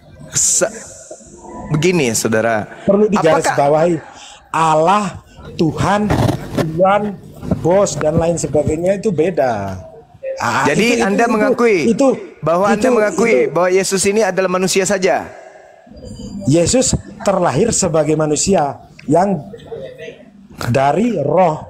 Tadi Anda katakan pasti ada sisi keilahian. Anda ini ada kok. Buktinya berarti dia bukan 100% manusia kalau ada. Betul. Jadi bagaimana nih konsepnya nih? 99% manusia, 1% Tuhan. Kalau rahasia ilahi saya sebagai manusia tidak paham, dan saya rahasia ilahi gimana? Tak ada lagi yang rahasia di keilahian, saudara. Nggak ada lagi yang rahasia. Semua sudah diungkapkan. Iya betul. Nah, kita betul kan? Hidup di zaman sekarang, kita bukan nabi, ya kan? Bisa saya justru karena itu harus berpatokan kepada kitab yang kita anggap suci. Kalau bukan nabi, berarti Anda harus ikut kepada kitab. Yesusnya berkata, aku tidak dapat berbuat apa-apa dari diriku sendiri. Tuhankah dia? Bukan. Kenapa dituhankan? Dia kan utusan Allah. Terus kenapa dituhankan? Yang menuhankan siapa? Bapak orang Kristen. Bapak kalau bicara dengan orang Katolik sama orang Kristen beda dong Bapak. Jadi bagi orang Katolik Yesus itu bukan sembahan. Jangan samakan Bapak. Jadi orang Katolik mendudukkan Yesus ini sebagai sembahan atau bukan sembahan? Jangan samakan Bapak. Kami menyembah Allah. Bukan menyembah Yesus. Itu yang pertama. Kami menyembah Allah. Bukan menyembah Yesus. Punya syahadat. Kan saya sudah bilang tadi. Kita orang Katolik bukan menyembah Yesus. Bang.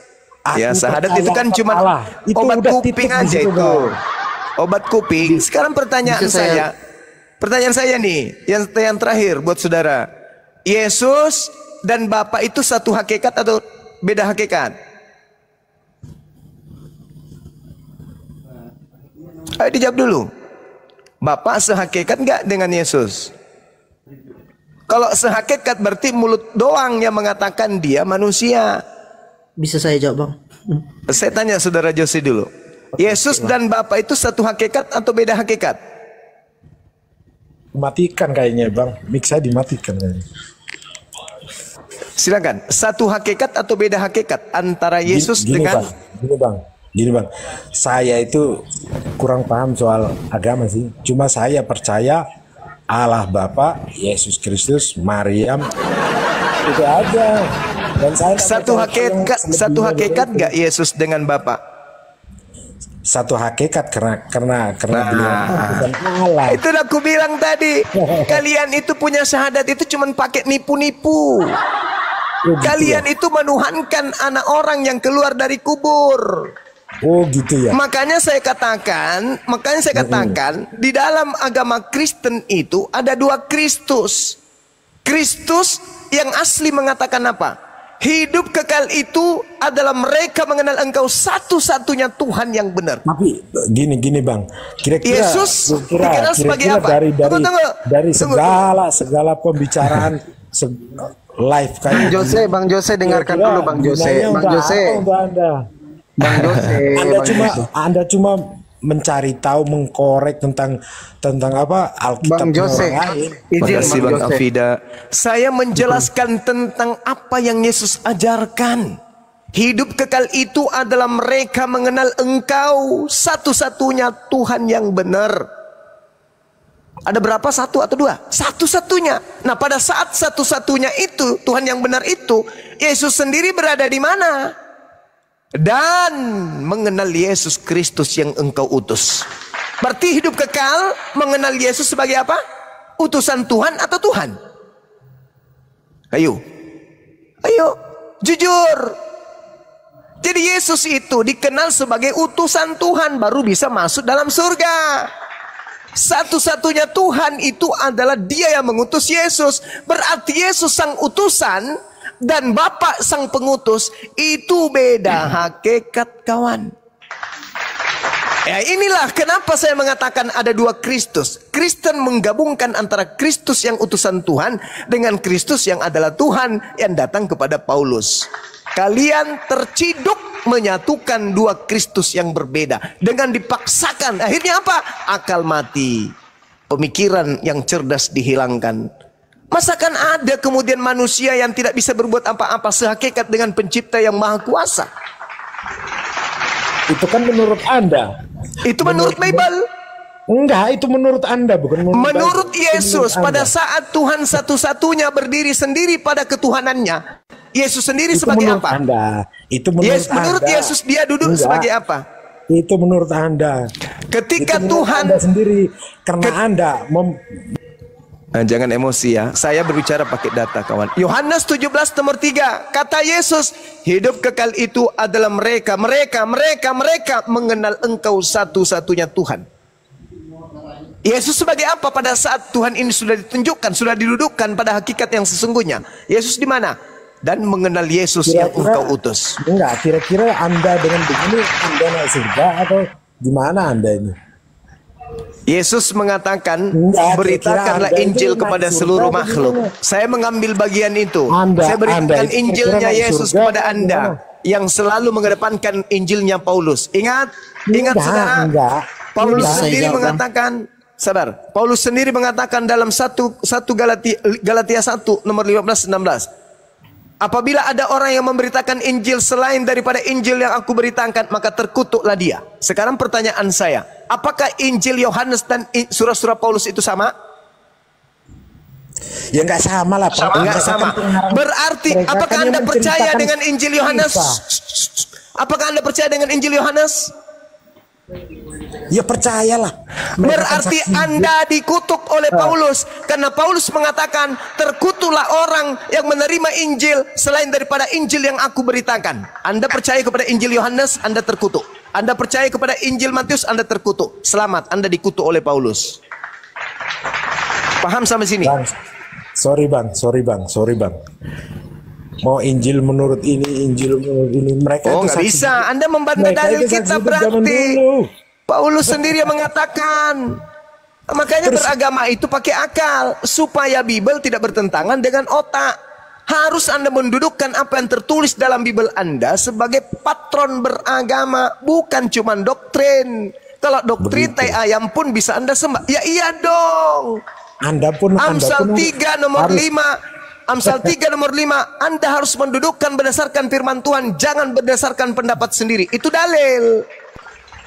Kasihilah Tuhan Elohimmu dengan akal sehatmu. Kata siapa? Kata Yesus. Itu dalil. Anda percaya Yesus? Anda, bukan menurut.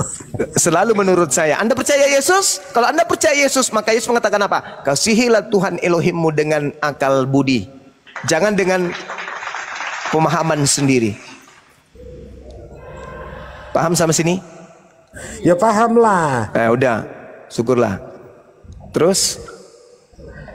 Enggak, saya cuma heran aja kok banyak orang kayak Anda ini yang berkeliaran di TikTok membahas agama orang, sedangkan agama saya membahas agama ente. Al-Quran saya menjelaskan, dengarkan. Al-Quran saya mengajarkan. Auzubillahi minasyaitonirrajim. Ittakhazu ahbarahum wa ruhbanahum arbabam min dunillahil wal masiha ibnu Maryam. Wa ma umiru illa liya'budu ilahan wahida. La ilaha illahu subhanahu wa amma yusyrikun. Mereka menjadikan orang-orang taat Yahudi dan rahib-rahib Kristen Nasrani sebagai Tuhan selain daripada Allah dan Al-Masih putra Maryam, padahal mereka hanya disuruh menyembah kepada Tuhan yang esa, tidak ada Tuhan selain Dia. Maha suci Dia dari apa yang mereka persekutukan. Anda mempersekutukan pencipta langit dan bumi dengan Yesus. Sedangkan Yesus ketika datang kepada Bani Israel mengajarkan Bani Israel menyembah hanya kepada Allah. Makanya yang saya katakan, Anda menyatukan antara Yesus yang adalah Rasul dengan Yesus yang keluar dari kubur, itu adalah oknum yang berbeda. Tetapi Anda menggabungkannya menjadi satu. Jadilah bingung seperti ini. Ya keliru lah Anda. Tadi kan saya sudah sampaikan sahadatnya kita kayak apa. Itu kan udah jelas kata-katanya. Sahadat yang tidak diimplementasikan dalam perbuatan itu buat apa? Obat kuping. Itu kan elu. Kalau gue kan. Saya tanya lagi sekali lagi. Coba Anda syahadat. Coba Anda syahadat. Nggak usah. Coba Anda syahadat. Ulang lagi. Persaksian Anda apa? Bapa satu-satunya Tuhan dan Yesus adalah anak Tuhan yang diutus ke muka bumi kan? Sekarang pertanyaannya, apakah mereka satu hakikat? Itu urusannya mereka, bukan urusan saya. Yang penting saya. Anda yang saya tanya. Anda mengatakan dia satu hakikat. Padahal Yesus mengatakan antara dia dan Bapaknya adalah dua hakikat yang berbeda. Anda itu sok pinter, Anda itu. Bukan sok pintar, saya mengajarkan ajaran Yesus. Di dalam Yohanes 8 nomor 29. Yohanes 8 nomor 29 itu ucapan Yesus. Apa kata Yesus? Bapa yang mengutus aku senantiasa menyertai aku. Dia Bapa tidak membiarkan aku seorang diri. Kawan, kalau Yesus mengatakan Bapa tidak membiarkan aku seorang diri, tetapi Bapa selalu menemani aku, Yesus dan Bapa berapa orang? Berapa pribadi? Lama-lama lu masuk Kristen lama-lama. Hafal saya. Enggak mungkin dong. Saya lebih Kristen daripada Anda. Saya lebih Kristen dari Anda. Saya lebih Kristen dari Anda. Kalau dikatakan Kristen itu pengikut Yesus anak Maria, maka saya lebih Kristus daripada Anda. Saya lebih Kristen. Anda itu bukan pengikut Kristus anak Maria, Anda pengikut Kristus yang keluar dari kubur. Dua pribadi yang berbeda. Ada lagi cerita. Bang Suma. Coba izin Bang. Silakan. Sebentar. Bang. Nada boleh keras tapi pakai ilmu ya, bukan kita lagi marahan. Saya hanya tegas saja. Silakan. Izin Bang. Enggak, Bang. Sumpah enggak. Aku cuma silakan. Pak Jose. Ya, tertawa lah Bang. Mute dulu, habis itu tertawa sendiri aja. Kami nggak suka dengar tertawanya orang yang memperbodoh diri sendiri. Saya belum bisa ngomong Bang. Ya, sabar dulu Bang. Silakan. Sabar saudara, sabar. Kita sapa dulu, ada Bang PSH 788 mungkin. Maaf ya, saya sambil ngunyah siri ya. Silakan. Siap Kanda, siap. Bang PSH ini, PHS ini Kristen atau Muslim Bang? Selamat malam Bang Pendi sama brother. Kristen ya? Juma ya. Oke, silakan saya kasih kesempatan kepada Bang Soid dulu, dari tadi mau ngomong, yang lain di mute, yang nggak ngomong ya. Lanjut. Kesempatan Bang Soid dulu. Juma, belum capek kah? Silakan Bang Soid. Oke, terima kasih untuk semua ya. Terima kasih banyak setelah diundang. Gini Bang Juma, tadi Abang mengatakan kalau Yesus itu manusia dan Tuhan, betulkah Bang? Orang Kristen menganggap dia manusia dan Tuhan. Kenapa? Ya, memang betul Bangku. Hah? Karena apa? Begini Bang. Kenapa Tuhan itu dikatakan manusia?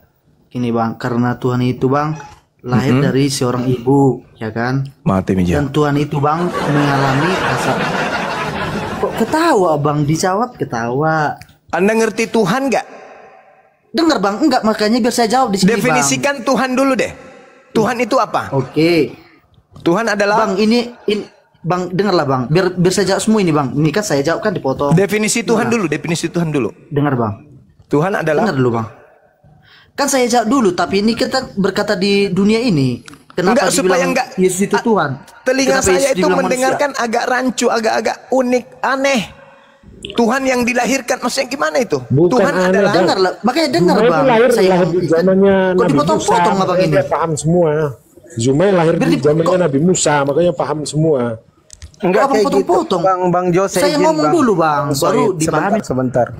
Jadi Bang Jose ini mungkin nggak paham. Kami ini akademisi Bang Jose. Kami ini pembelajar. Di dalam Undang-Undang Dasar Negara Republik Indonesia tahun 1945 itu ada poin di situ mencerdaskan kehidupan bangsa. Anak bangsa. Kami ini di sini lu juga saya tahu lu lahir zaman nabi-nabi ada. Sabar dulu Bang, supaya teman-teman Kristen ini nggak menyembah manusia. Itu tugas kami di sini Bang. Dan yang kedua, tugas kami ini meluruskan ajaran Yesus supaya jangan orang-orang ini, orang-orang yang menyembah kepada manusia. Sabar dulu Bang. Sabar dulu Bang. Kan lu sendiri, bro. Kenapa sih langsung marah-marah? Saya jawab Bang, kenapa dibilang manusia, kenapa dibilang Tuhan? Silakan. Biar saya jawab Bang. Silakan Bang Fandi. Biar saya jawab dulu semua. Anda bilang Bang Fandi, Bang, silakan ya udah. Biar saya jawab dulu Bang Fandi. Kalau gini-gini terus dipotong kan nggak ada jawabannya nanti. Iya, silakan. Jawaban itu Bang nggak seperti yang orang abang pikirkan langsung ini jadi nggak ada gunanya gitu dia Bang, nggak ada makna gitu dia Bang, asal ngomong aja gitu Bang. Ini dia Bang. Kenapa dibilang manusia? Kenapa dibilang Tuhan itu manusia di bumi Bang? Karena ini Bang. Karena Yesus itu lahir dari seorang ibu. Manusia mengalami rasa lapar. Itulah kemanusiaannya. Dengar Bang ya. Jangan dipotong-potong Bang. Yesus lahir dari seorang ibu manusia, mengalami rasa lapar, haus dan rasa sakit serta mati di kayu salib. Maksudku dengar Bang, ini ada dalilnya semua ini Bang. Jangan nanti dipotong lagi. Itulah dia menunjukkan manusia. Udah masuk akal Bang? Kenapa dia dibilang Tuhan Bang? Bikin emot ketawa. Kenapa dibilang Tuhan? Dengar Bang. Dengar Bang ya. Ia memiliki sifat ilahi seperti keilahiannya, keberadaannya sebelum lahir dan kekuasaan untuk mengalahkan maut dan bangkit kembali. Gini Bangku, sebelum Yesus lahir Bang, udah ada di sama kami itu Bang bahwa akan ada juru selamat akan hadir ke dunia. Oke, boleh saya ajarin cara berpikir sehat boleh? Bang, lagi saya mau buka tapi abang potong-potong terus. Mau saya yang kau jelaskan ini cendol basi. Izin Bang.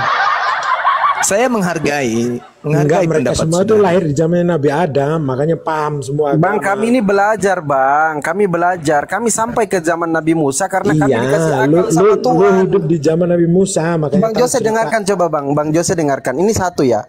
Matius 22:37, kasihilah Tuhan Theosmu dengan segenap hatimu, dengan segenap jiwamu, dengan segenap akal budimu. Yesus memerintahkan pakai otakmu. Untuk sampai sebentar Bang. Untuk sampai ke zaman Nabi Musa, kita pakai akal. Apa? Belajar. Berarti Bang Jose nggak belajar, itu aja. Lanjut. Ngapain saya belajar rahasia ilahi? Ngapain saya manusia belajar rahasia ilahi? Di sini ada Bang. Dengar Bang. Saya jawab dulu Bang. Enggak Bang Erik, jawab dulu Bang Jos. Bentar. Saya belum jawab sesuai ini.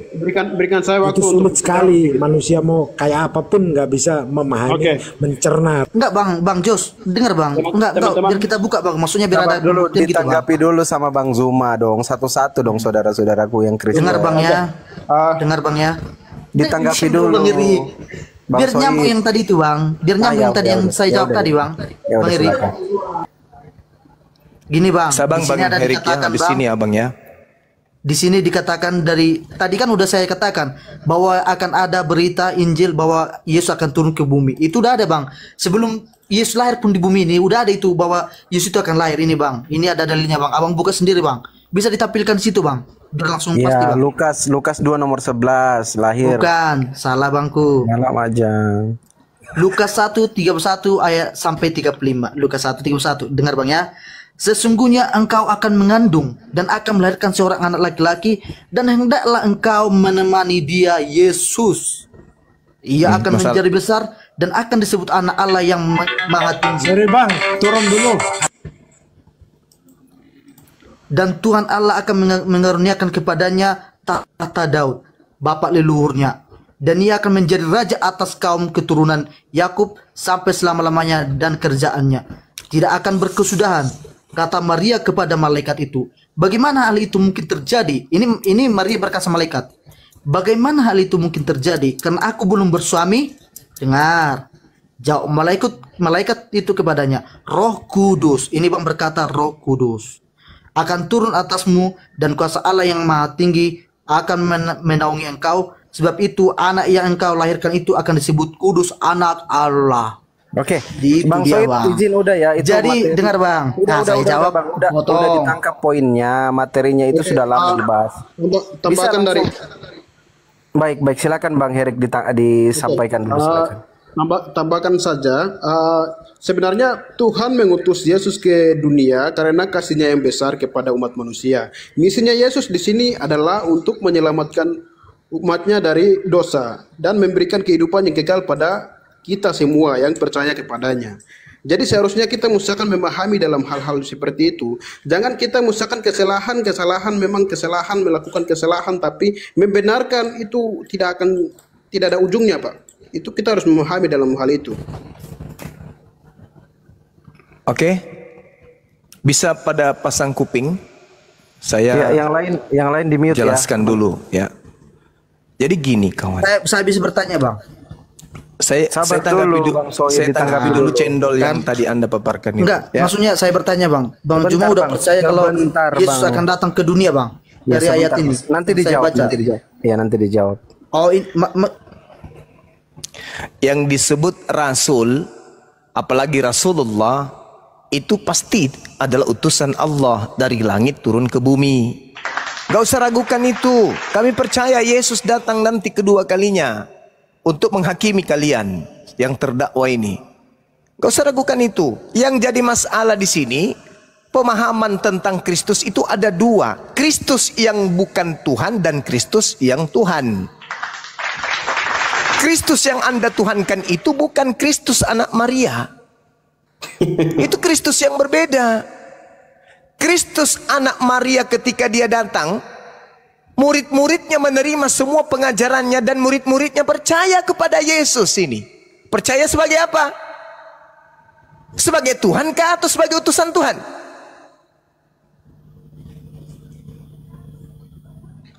Murid-murid Yesus percaya kalau dia gurunya ini adalah utusan Tuhan. Dalilnya di mana?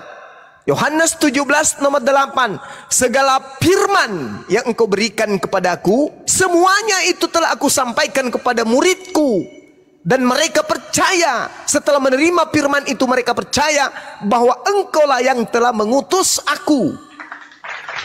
Jadi segala firman yang Yesus sampaikan kepada muridnya, endingnya adalah membuat murid-murid asli percaya kalau Yesus adalah utusan Tuhan. Titik, gak ada penambahan lagi.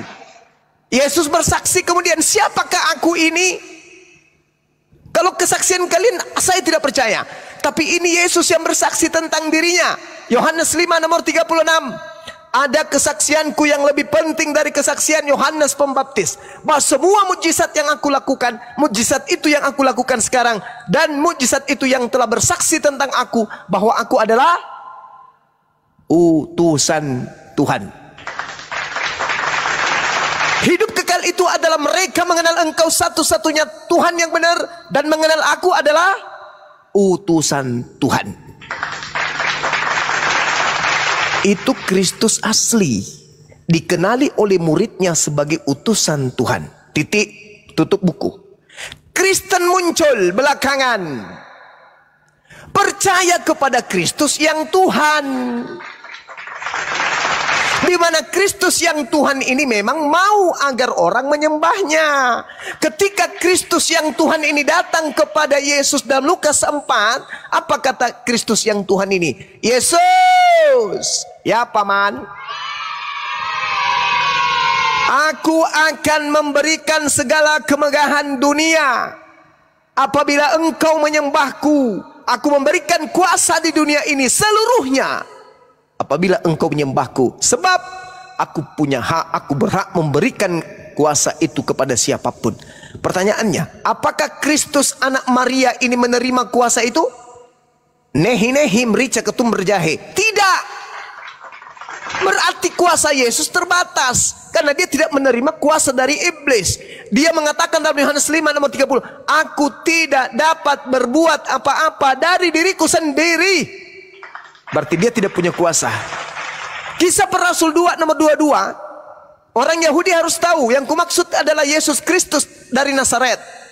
Tuhan telah menjadikan dia sebagai orang pilihan yang ditentukan untuk melakukan mujizat, tanda-tanda, kekuatan yang dilakukan oleh Tuhan melalui perantaraan Yesus. Yesus hanya perantara. Yesus tidak punya kekuatan apa-apa. Tetapi Kristus yang keluar dari kubur, apa yang dikatakan dalam Matius 28 nomor 18? Kepadaku telah diberi kuasa di dunia. Pertanyaan saya, siapa yang menjanjikan kuasa di dunia? Bukankah Yesus itu raja di kerajaan Bapa di langit? Jadi yang menjadi raja di atas bumi ini, yang menerima kuasa ini, kepadaku telah diberi kuasa. Pergilah, jadikanlah seluruh bangsa menjadi pengikutku. Pertanyaan saya, yang diberi kuasa ini siapa? Dan yang menerima kuasa ini siapa? Karena Yesus diberikan kuasa, ditolak. Dia lebih milih tidak bisa berbuat apa-apa dari dirinya sendiri. daripada dia menerima kuasa dari iblis. Pertanyaan saya, siapa yang menerima kuasa dari iblis yang Yesus tolak ini? Yesus kah atau oknum lain? Silakan. Ngunya siri lagi.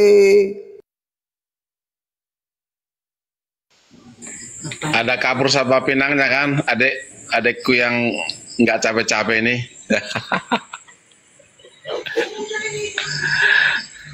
Mana Dek Juma? Ngunya siri dulu. Lanjut. Iya, pakai pinang, pakai siri yang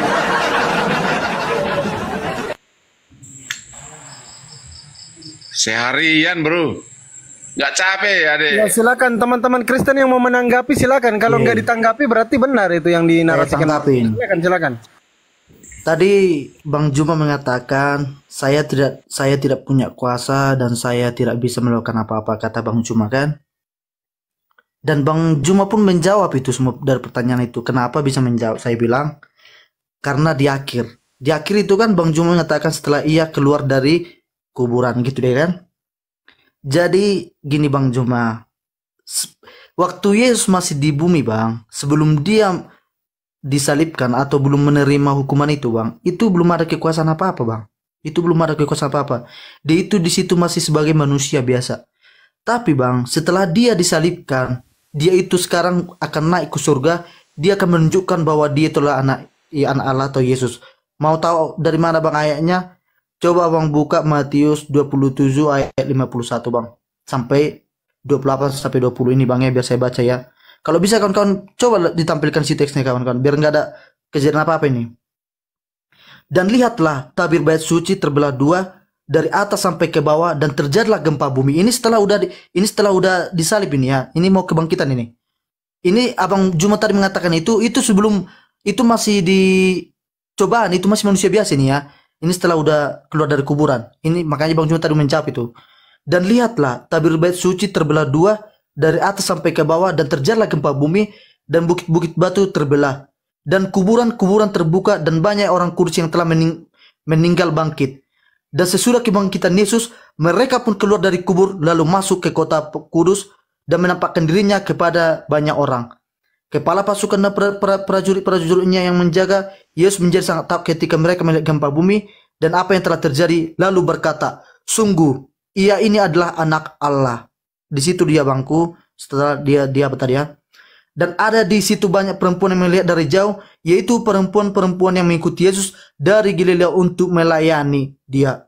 Di antara mereka terdapat Maria Magdalena dan Maria ibu Yakobus dan Yusuf dan ibu anak-anak Zebedeus. Itu dia Bang. Bang Juma ngerti nggak yang saya baca tadi atau ini pura-pura diam atau enggak kayak mana ini Bang? Orang bilang lagi punya siri. Kan berarti saya Abang dengar kan? Dan saya akan bantah. Enggak, dengar Bang. Saya mau nanya Abang nanti potong. Abang tadi berkata itu sebelum penyalipan kan? Yang dia belum berkuasa kan? Iya. Iya atau tidak? Iya. Ya, betul. Masuk Pak Eko, baru terus tadi, setelah Abang bilang tadi Yesus diberi kekuasaan setelah keluar dari kuburan kan? Iya, betul. Abang jawab semua pertanyaan Abang itu. Oke. Dengar Bangku. Tuhan Yesus itu masih di bumi dia Bang. Sebelum ada penyalipan, dia itu masih manusia biasa Bangku. Udah Bang, makanya Abang bukalah dulu situ Matius 27 ayat 51 Bang. Biar kita tengok di sini masuk apa dulu. Biar kita baca. Saya bisa bantah. Udah hafal dia tuh bro. Sudah, saya boleh bantah. Oh, oke. Abang hafal kan? Matius 27 ayat 51 Bang. Coba Abang baca. Langsung aja saya bantah. Enggak usah. Jangan. Maksudnya gini Bang. Coba kalimat per kalimat. Enggak gini Bang. Kalimat per kalimat kita bantah Bang. Maksudnya gini. Dan lihatlah tabir bait suci. Ya udah, langsung dulu kita kupas dulu ini. Apa maksudnya? Oke. Coba baca. Oke. Anda kalau mau lihat itu bantahannya di Matius 24. Enggak, dan makanya Abang baca dulu maksudnya Abang baca dulu sekarang Matius 27 ayat 51 Bang. Ini dikasih dalil. Oke. Enggak, nanti kalian bilang enggak ada dalil. Saya baca. Dan lihatlah tabir bait suci terbelah dua dari atas sampai ke bawah dan terjadilah gempa bumi dan bukit-bukit terbelah, kuburan-kuburan menganga. orang-orang suci Bang, yang jangan, nggak ada situ menganga bang. Ini nanti beda persepsi kawan-kawan kita ini nanti. Dan kuburan terbuka. Terbuka dengan menganga kan sama doang. Inilah yang bikin abang salah, kalian semua bang jadi salah tuh. Dari hal sepele bang, abang samakan semua. Kuburan pantaslah terbuka. salah kita ini bang. Dan banyak orang suci yang telah meninggal bangkit. Dan sesudah kebangkitan Yesus, mereka keluar dari kubur, lalu masuk ke kota Kudus, menampakkan diri kepada banyak orang. Udah sampai situ ya? Oke, saya baca sekarang dalilnya. Aku baca di dalam Lukas 21 nomor 8. Bacakan kepada saudara ya. Nah, dengarkan. Waspadalah supaya kamu jangan disesatkan, sebab banyak orang akan datang dengan memakai namaku dan berkata, akulah dia, saatnya sudah dekat, jangan kamu mengikuti mereka. Dan apabila kamu mendengarkan tentang peperangan, pemberontakan, jangan kamu terkejut, sebab semua itu harus terjadi dahulu, tetapi itu tidak berarti kesudahan akan datang segera. Ia berkata kepada mereka, bangsa akan bangkit melawan bangsa dan kerajaan melawan kerajaan, dan akan terjadi gempa bumi yang dahsyat, dan berbagai tempat akan ada penyakit sampar dan kelaparan, dan akan terjadi juga hal-hal yang mengejutkan dan tanda-tanda dahsyat dari langit. Camkan baik-baik. Nomor 12-nya. Itu kan bang, itu kan wahyu itu bang, itu kan maksudnya diam dulu, tak ajarin, tak suapin, diam dulu. Giliran saya, diam dulu, tak suapin. Anda sudah mendengarkan tanda-tanda yang dahsyat dari langit, hal-hal yang mengejutkan. Anda sudah dengar? Apa kata nomor 12-nya? Tetapi sebelum semua itu terjadi, kamu terlebih dahulu dianiaya, kamu akan diserahkan ke rumah-rumah ibadat, penjara-penjara, dan kamu akan dihadapkan kepada raja-raja dan penguasa oleh karena namaku. Siapa pelakunya? Siapa yang menganiaya murid Yesus? Sebelum itu terjadi gempa bumi, bla bla bla dan seterusnya, terlebih dahulu murid Yesus ini teraniaya. Setelah teraniaya